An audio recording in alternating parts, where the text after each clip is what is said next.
At the age of 65, my life was completely turned upside down. My husband, despite my objections, brought his sick first love into our home and insisted that I, as his wife, take care of her every need.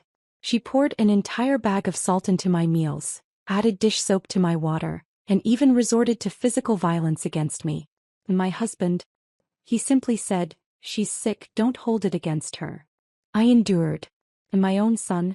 He had more free time than I did after work, but he expected me to pick up my granddaughter, cook all 3 meals, handle the household chores, and even yelled at me, "Mom, you're at home all day.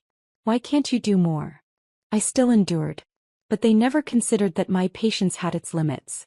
When that man, who had never even bought me a flower, gently combed the hair of his first love, bought her dresses and sang songs with her, while I spent my life cooking, only to have my efforts trumped by a few leftovers she shoved into his arms, I finally realized it was time to end all these years of suffering. So I put down my spatula, packed my bags, and walked away with grace. They thought I couldn't live without them, but little did they know, it was them who couldn't live without me. While I traveled, made videos with young people, and tried new things, he stayed at home, overwhelmed, tormented by the very first love he once protected. In the end, he couldn't take it anymore. Sick in bed, he finally regretted it all and called out, "Vivian, come back." But sadly, there's no turning back in life. I was already on my way. From now on, I will live only for myself. Noah had another episode. She wouldn't stop pouring salt into the meal I had struggled to prepare. I tried to stop her, but with Alzheimer's she was more stubborn than a child and surprisingly strong. She wouldn't relent until she had dumped an entire bag of salt into the pot. I rushed to fish the bag out with a spoon, but the damage was done. The salt had already dissolved into the beef stew. The door opened. Paul went back after his jogging routine, carrying a beautiful dress. But it wasn't for me. It was for Noah.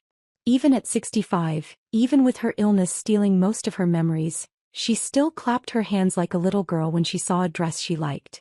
Then, like a magician, Paul pulled out a flower from behind his back. Not a rose, just a wild flower plucked from the side of the road. Fresh, fragrant, still glistening with raindrops. Noah's face lit up with joy. She was no longer the woman who had just thrown a tantrum in the kitchen. Now she simply sat quietly on the couch, holding her wildflower and new dress as if they were the most precious treasures in the world. Paul, pleased to see her happy, strode into the kitchen. He didn't notice the exhaustion on my face as he grabbed a spoon and tasted the stew. He frowned. "It's too salty. Why do you always mess up something so simple? Can't you even do one thing right?" Something in my mind snapped. Before I could say a word, before I could even explain, Paul, already furious, grabbed the entire pot of stew and hurled it to the floor. He didn't care about my reaction. He just took Noah by the hand and walked toward the door. "Forget it. I'll take her out to eat. You can stay here and figure out how to save all these terrible meals by yourself." The door slammed shut behind them, and in an instant, the entire house fell into a suffocating silence. I stood there dazed, staring at the mess around me. The petals Noah had scattered across the floor. The pile of dirty clothes she had carelessly tossed aside. And the beef stew now splattered across the tiles, seeping into every crevice. I looked at it, feeling like I couldn't step past the mess no matter how hard I tried. My strength left me. I leaned against the counter and slowly slid down to the floor. It was as if, in that moment, I had lost the ability to move, to think, to feel anything but exhaustion. And that's how I stayed, crouched on the kitchen floor, until my son Jorge came home from work. The moment he stepped inside, he shouted, "Where's Lily? Mom, did you forget to pick up Lily?" He stormed into the kitchen, stopping short when he saw the mess. His gaze flickered from the spilled stew to me, slumped against the cabinets. Then he took a step back and yelled again, "Mom, why didn't you pick up Lily?" I lifted my head. He stood against the light, his face obscured in shadow. "Didn't we agree that you'd pick her up from now on?" I didn't answer. For a second he hesitated, but it didn't last. "I work all day. You're at home. Why can't you just pick up your own granddaughter?" But he was always done with work before 3. And Lily didn't get out of school until 3:30. I murmured, "I'm overwhelmed. I'm too tired." No one heard me. The only response was the sound of another door slamming shut. Jorge left too, leaving me alone in the house. I stared out the window. The setting sun painted the sky in gold and crimson, its light so bright it burned my eyes. So bright that I couldn't stop the tears from falling. How did it come to this? Day after day, year after year. Taking care of Paul. Taking care of Jorge. Taking care of Jorge's daughter Lily. Maybe none of that would have mattered. After all, they were my family and I loved them with all my heart. But now I had to take care of Paul's first love, Noah, the woman he had idolized his whole life, the woman who now had Alzheimer's. I stared at the spilled beef stew on the floor, the mess a perfect reflection of my chaotic life. I looked at it for a long time. Then I lifted my foot and stepped right through it. I didn't care about the footprints I left behind. Let whoever wanted to clean it, clean it. I walked into the bedroom, pulled the covers over me, shut my eyes and forced my mind to go blank. Outside, the sun slowly sank beyond the horizon. The front door opened again. Laughter and chatter drifted into the house. Someone asked, "Why are the lights off?" I heard Paul mumbling something. Then the flick of a switch. Silence followed. Then came the sound of heavy, angry footsteps heading toward the bedroom. Paul flung the door open. Maybe he was trying not to scare his precious Noah, so he kept his voice restrained, but I could still hear the anger simmering beneath. "Why haven't you cleaned up the mess in the kitchen? There are dirty footprints everywhere. Noah could slip and get hurt." "Why me?" I stared at the ceiling as I asked. Paul looked at me like he didn't understand the question. He reached for the light switch and only then did I notice that his other hand was still holding Noah's. "I just said the soup was too salty. I dumped it so you could make it again and actually learn how to cook properly. Did you really have to throw a tantrum over it?" The doctor said Noah can't have high-sodium meals, which is why I got upset. Maybe I overreacted a little, but it was for her health. My vision blurred. I forced myself to stay calm to keep my voice from shaking. Inside I felt everything at once. Sadness, anger, disappointment, and an overwhelming sense of worthlessness. It was Noah who kept pouring salt into the pot. "But she's sick."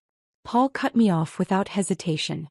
His face was filled with nothing but impatience and disdain. "Do you really need to argue with someone who's ill? Can't you just be a little more understanding?" As if I was the one being unreasonable. The front door opened again. Jorge had come home with his wife Lucy and Lily. The moment Jorge stepped inside he called out, "Mom, I'm starving. Let's eat." Lily ran in with her backpack bouncing behind her. "Grandma. My teacher assigned a craft project. We have to make a picture with river stones. Come with me to find some, okay?" I sat up, staring at the ever-growing trail of footprints across the floor. No one, not a single one of them, had stopped to clean the mess. Everyone just stepped over it like it wasn't even there. Like it was understood that cleaning up wasn't their job. It was mine. Paul turned to Jorge as he led Noah away. His voice was laced with mockery. "Forget it. Just eat out. Your mother's in one of her moods today. Decided she's on strike." Jorge clicked his tongue in annoyance and followed him out. One by one they all came in together and one by one they all left. Someone on their way out flicked off the light. And just like that the house was dark again. Empty again. The only thing left in the silence was Paul's parting words, still echoing in my ears. "Hurry up and clean the floor. Noah likes to sit on the ground and play sometimes." That was it. He hadn't asked if I'd eaten. Hadn't asked if I was okay. Nothing. Before Noah moved in, I never knew Paul was capable of being so gentle, thoughtful, and romantic toward someone else. We had been married for 30 years and in all that time he had almost never given me flowers. But he didn't smoke, didn't drink, came from a well-off family, and never hesitated when he needed to spend money on me. He was a programmer. A logical, analytical man. Romance wasn't his strong suit and I had convinced myself that it was fine. That even if he wasn't tender or affectionate, life would go on. I had always believed that's just the way he was. But then Noah got sick. And Paul, ignoring my protests, insisted on bringing her into our home. That was when I realized, Paul did know how to make a woman happy. Watching Paul care for Noah felt like looking back in time, like seeing 18-year-old Paul and 18-year-old Noah all over again. When they were together they only had eyes for each other. They looked like a young couple, radiant, brimming with youth. They had no money but they had love and that was enough. Me. I was like so many women who become a man's second-best choice. The one he settled for, not the one he truly loved. I was the practical decision, not the one his heart had longed for. And at 65 years old I was only just realizing it. But the good thing was even now it wasn't too late. That night I didn't bother finding out who, if anyone, had finally given in and cleaned up the mess in the kitchen. I had gone to bed early. At some point in the night I vaguely felt Paul shaking my shoulder, trying to rouse me. He wanted me to get up, clean the floor and bathe Noah. I rolled over and ignored him, pretending not to hear. He called my name a few more times, but when I didn't respond he gave up. In the end he let Noah go to bed as she was and didn't come back to our room. I figured he had gone to sleep with her instead. For the first time in a long time I had the bedroom to myself. And I slept soundly until morning. I couldn't even remember the last time I had slept that well. At some point I had fallen into a pattern, being the first one awake to cook for everyone and the last one to sleep after tidying up the house. But why? When I woke up I didn't call anyone. I simply got dressed and went out for a walk.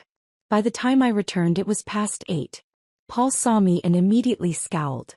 "Where did you go without saying a word?" "Noah's hungry." I set my bag down, hung up my coat and walked straight to the bedroom. "Then make her something yourself." "Why are you waiting for me?" Paul froze, clearly caught off guard. He hadn't expected me to refuse him so firmly. After all, I had spent decades serving them without complaint. Finally he muttered something about me acting crazy again, grabbed his keys and took Noah out for breakfast. But when Noah and I were alone in the house she would sometimes hit me on purpose. She saw me as the bad woman stealing Paul away from her. Once she even poured dish soap into my water. If I hadn't noticed the bubbles I would have drunk it. I used to tell Paul about these things hoping he would do something about it. But his response was always the same. "She's sick. Do you really have to make such a big deal out of it? Can't you have a little sympathy?"